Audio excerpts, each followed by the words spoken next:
سے بڑا سبب ہمارے نفسانی تقاضے ہیں۔ ہم ایک حیوان بھی ہیں اور حیوان سے برتر بھی کچھ ہے، وہ میں بعد میں عرض کروں گا، لیکن حیوان تو ہے۔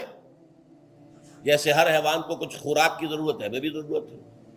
ہر حیوان کو بقائے نسل کا معاملہ جنسی ہے، وہ ہمارا بھی ہے۔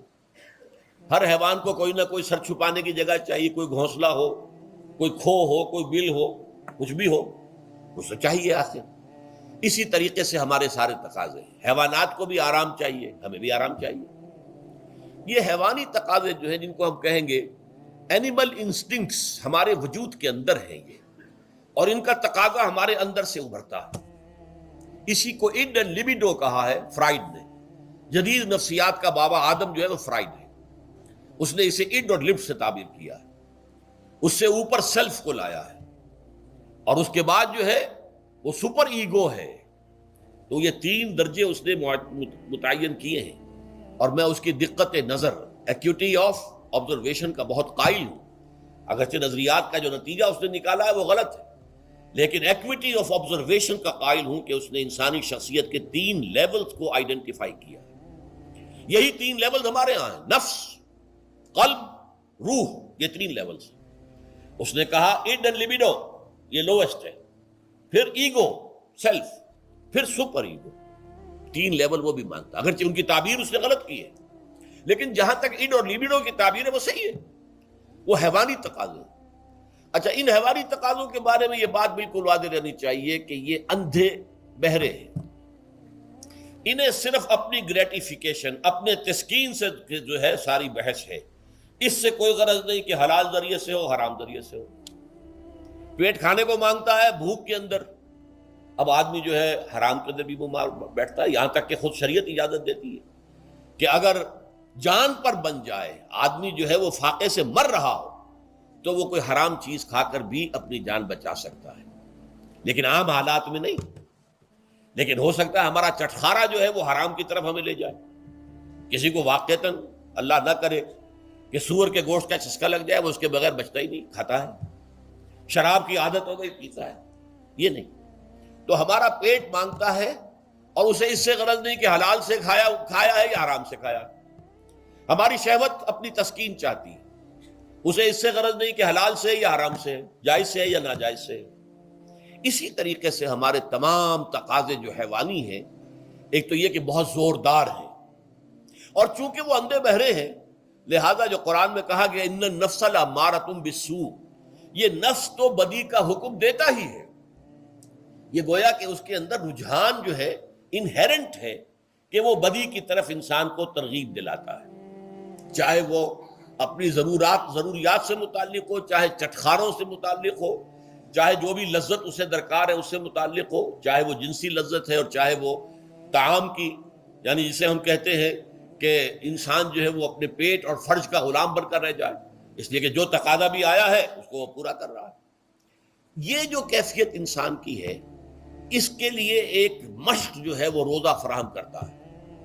روزے کے آپ نے 12، 13، 14 گھنٹے کا بھی روزہ ہوتا ہے، بعض جگہوں پر 16، 17 گھنٹے کا روزہ ہوتا ہے۔ اس عرصے میں آپ اپنے نفس کو حلال چیزوں سے بھی روکے رکھتے ہیں۔ اس منہ زور گھوڑے کو جو ہے آپ اس کی لگام کس کر رکھتے ہیں کہ حلال بھی نہیں کھانے دے رہے۔ بھوک لگی ہو یا کھانا بہترین موجود ہے، نہیں کھا سکتے، اللہ کا حکم نہیں ہے، اللہ کی اجازت نہیں۔ شدید پیاس ہے، بہترین مشروبات فریج میں رکھی ہوئی ہے، نہیں کھا سکتے، نہیں پی سکتے، جائز نہیں ہے، حالانکہ حلال ہے، حرام نہیں ہے۔ بیوی موجود ہے، یا جیسے کہ لونڈیوں کا معاملہ ہوتا تھا، لونڈی موجود ہے، لیکن نہیں، آپ اپنی شہوت جو ہے وہ اس سے پوری نہیں کر سکتے۔ یہ پابندیاں نفس کے اوپر لگانا، یہ ایک مشق ہے، یہ ایک ریاضت ہے۔ اس ریاضت کا حاصل یہ ہونا چاہیے کہ انسان بقیہ 11 مہینوں میں اپنے آپ کو حرام سے تو بچائے نا۔ یہاں وہ حلال سے رکا ہوا ہے اللہ کے حکم سے، کہ حلال چیز بھی نہیں کھا رہا، دن بھر نہیں پی رہا، دن بھر نہیں اپنی کوئی شہوت پوری کر رہا، دن بھر حلال ذرائع سے بھی، تو اس سے اس کے اندر یہ ایک، اس کو ہم کہیں گے سیلف کنٹرول پیدا ہو جائے، اپنے نفس کو قابو میں کر لے۔ یہ گویا کہ اس کا سب سے پہلا، اس روزے کی ریاضت، روزے کی مشق کے حوالے سے یہ اس کی حکمت ہوئی کہ اس سے کے ذریعے سے انسان میں سیلف کنٹرول پیدا ہو رہا ہے، ضبط نفس۔ یہاں پہ تھوڑی سی میں وضاحت کر دوں، رہبانیت کے اندر آپ کو معلوم ہے کہ سیلف اینیہیلیشن، انگریزی الفاظ جو ہیں وہ زیادہ بعض لوگوں کے لیے واضح ہوں گے، نفس کشی، نفس کو کچل دینا، ختم کر دینا، مار دینا، یہ رہبانیت میں ہوتا ہے، اسلام میں نہیں۔ اسلام کا نظام بڑا متوازن ہے۔ ان لنفسک علیک حقا وان لزوجک علیک حقا وان لزورک علیک حقا۔ حضور نے فرمایا دیکھو تمہارے نفس کا بھی تم پر حق ہے، اسے مناسب حد تک آرام دینا بھی تمہارے ذمے ہے، اسے غذا بہم پہنچانا بھی تمہارے ذمے ہے۔ فرق صرف کیا ہے، حلال سے ہو حرام سے نہ ہو۔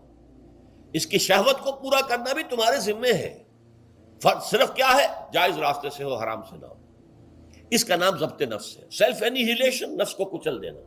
یہ جو تپسیاں جو ہیں ہندو سادھو کرتے رہے ہیں، اور جو سب سے زیادہ معاملہ جو ہے وہ جو راہب ہوتے تھے حضرت مسیح علیہ السلام کے پیروکاروں میں، انہوں نے تاریخ کے اندر جو مثالیں دی ہیں اس کا جو ہے اندازہ کرنا مشکل ہو جاتا ہے کہ کس درجے وہ لوگ اپنے نفس کو کچل دیتے تھے، جس کا قرآن مجید میں سورہ حدید میں ذکر بھی ہے۔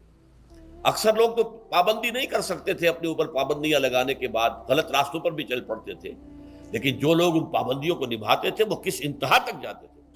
کبھی آپ جو ہے ہسٹری آف کرسچن موناسٹسزم پر جو تاریخ کی کتابیں لکھی گئی ان کو پڑھیں تو اندازہ ہوگا۔ مولانا مودودی نے تفہیم القرآن میں اس کا کچھ حوالے دیے ہیں، اور واقعہ یہ کہ رونگٹے کھڑے ہو جاتے ہیں انسان پر کہ اس درجے میں انہوں نے اپنے نفس کو کچلا تھا۔ ہمارے صوفیہ کے ہاں بھی بعض ایسی روایات صحیح ہیں یا غلط ہے بیان کی جاتی ہیں، لیکن اسلام کا اصل معاملہ کیا ہے، توازن، اعتدال۔ تمہارے نفس کا بھی تم پر حق ہے، ان لنفسک علیک حقا، تمہاری بیوی کا بھی تم پر حق ہے، وَإِنَّ لِزَوْجِكَ عَلَيْكَ حَقًّا، اور تمہارا جو بھی کوئی ملاقاتی آئے، کوئی دوست ہے، اس کا بھی زورک علیک حق، زیارت کرنے کے لیے کوئی آیا اس کا بھی حق ہے، ان کے حقوق ادا کرو۔ حضرت عبداللہ ابن عمرو بن العاص رضی اللہ تعالی عنہما صحابہ کرام میں اس اعتبار سے بہت ممیز تھے کہ ان پر عبادت جو ہے، عبادت گزاری کا اتنا غلبہ ہو گیا تھا، ہر روز روزہ رکھتے تھے اور رات کو پوری رات کھڑے رہتے تھے۔ حضور کو اطلاع دی گئی، حضور نے طلب کیا فوراً، آپ نے فرمایا یا عبداللہ الم نخبر، کیا ہمیں یہ خبر نہیں دی گئی انک تصوم الدہر وتقوم اللیل، کہ تو ہمیشہ رات کو کھڑا رہتا ہے نماز میں اور ہر روز روزہ رکھتا ہے۔ اب ظاہر بات ہے حضور کے حضور میں جھوٹ کیسے بولتے، ویسے بھی جھوٹ بولنے کا سوال نہیں صحابہ کے لیے، تو عرض کیا بلا یا رسول اللہ ایسی تو صحیح ہے۔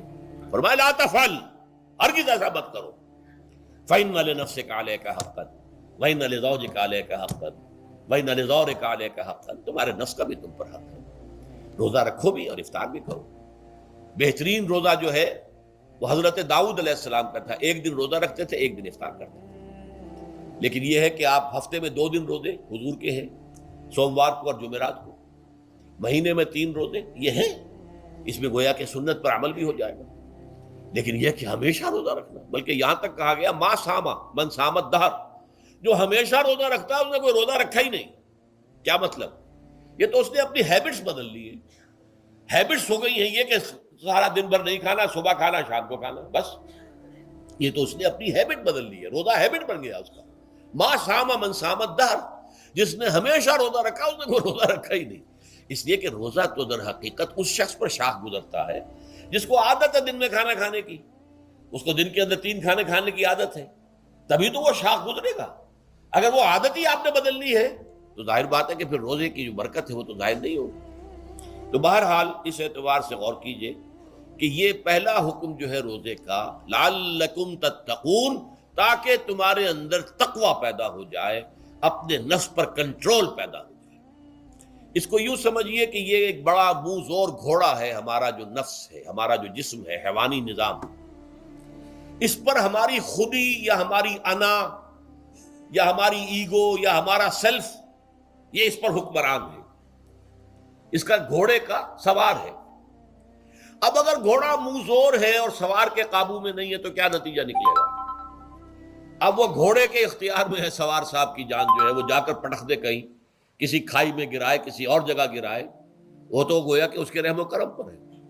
ہاں اگر سوار تکڑا ہے اور سوار نے جو ہے گھوڑے کو قابو میں کیا ہوا ہے، اس کی رانوں میں بھی جان ہے، دبایا ہوا ہے گھوڑے کو اپنی رانوں کے درمیان، تو ظاہر بات ہے کہ اب یہ گھوڑا جو ہے بہت بڑی ایسٹ ہے اس کے لیے۔ اب گھوڑا ادھر جائے گا جدھر سوار لے جانا چاہے گا، سوار اپنے مقصد اپنی منزل تک پہنچے گا گھوڑے کے ذریعے سے، اور اگر برعکس ہے جیسا کہ میں عرض کر چکا ہوں تو وہ سوار جو ہے وہ گھوڑے کے رحم و کرم پر ہے۔ یہی معاملہ ہے، ہماری خودی یا ہماری انا یا ہمارا ایگو، یہ در حقیقت یہ راکب ہے، اور ہمارا وجود حیوانی یہ مرکب ہے، یہ گھوڑا ہے۔ اگر ہم قابو یافتہ ہوں اپنے اس گھوڑے کے اوپر تو یہی جسم ہمارے لیے ایک بہت بڑا ایسٹ ہے۔ ہاتھوں سے نیکی کمائیں گے، پاؤں سے نیکی کمائیں گے، آنکھوں سے نیکی کمائیں گے، کانوں سے نیکی کمائیں گے، یہ ساری نیکیاں کمانے کا ذریعہ بن جائے گا۔ تلاوت قرآن سن رہے ہیں تو کانوں کی نیکی ہو رہی ہے، قرآن دیکھ کر پڑھ رہے ہیں تو آنکھوں کی نیکی ہو رہی ہے۔ یہ سارے ہمارے اعصاب، ہمارے تمام اعضاء و جوارح نیکی کا ذریعہ ہے۔ لیکن اگر کہیں یہ ہمارا نفس امارہ، ایڈ اور لیبیڈو ہم پر قابو پا لے تو پھر ہم اس کے رحم و کرم پر ہیں، پھر وہ ہمیں جس کھائی میں چاہے گا گرا دے گا۔ تو اس اعتبار سے روزہ مجرد ابھی روزے کی بات ہو رہی ہے، وہ روزہ خاص طور پر کہ جس کا حکم پہلے دیا گیا تھا ایام معدودات، اس کے بارے میں اس کی حکمت، مجرد روزے کی حکمت کیا ہے؟ ضبط نفس۔ اسی ضبط نفس کا دوسرا نام تقویٰ ہے۔ آپ اپنے نفس پر قابو یافتہ ہیں اور پھر اللہ کے سامنے جھک رہے ہیں، یہ ہوئی نا اصل بات۔ آپ اللہ کے سامنے